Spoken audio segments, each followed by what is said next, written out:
Bonjour et bienvenue dans Deux Comics Sinon Rien, l'émission dans laquelle je vous parle de deux de mes lectures récentes pour qui sait peut-être vous donner à votre tour envie de les découvrir. Générique.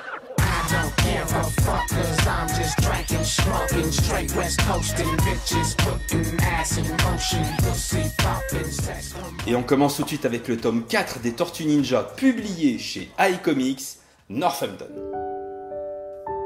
Après l'arc La chute de New York, que vous pouvez retrouver dans les tomes 2 et 3 de la même collection, on retrouve nos Tortues Ninja en bien mauvaise posture. Blessés, physiquement ou psychologiquement, l'équipe va trouver refuge à la campagne du côté de Northampton.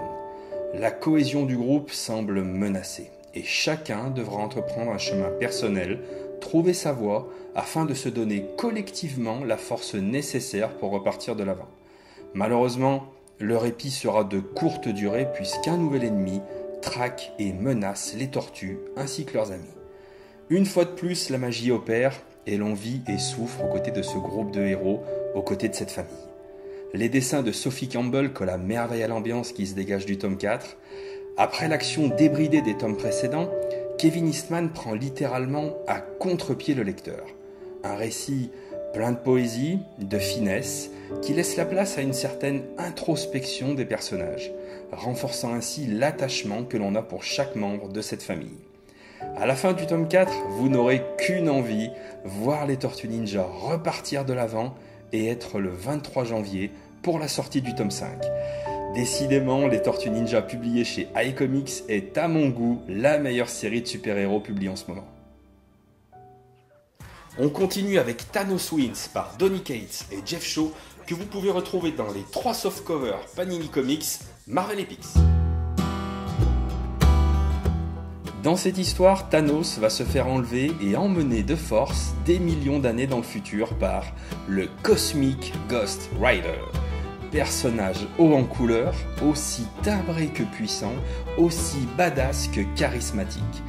Il est à mon goût la plus grande réussite de ce comics.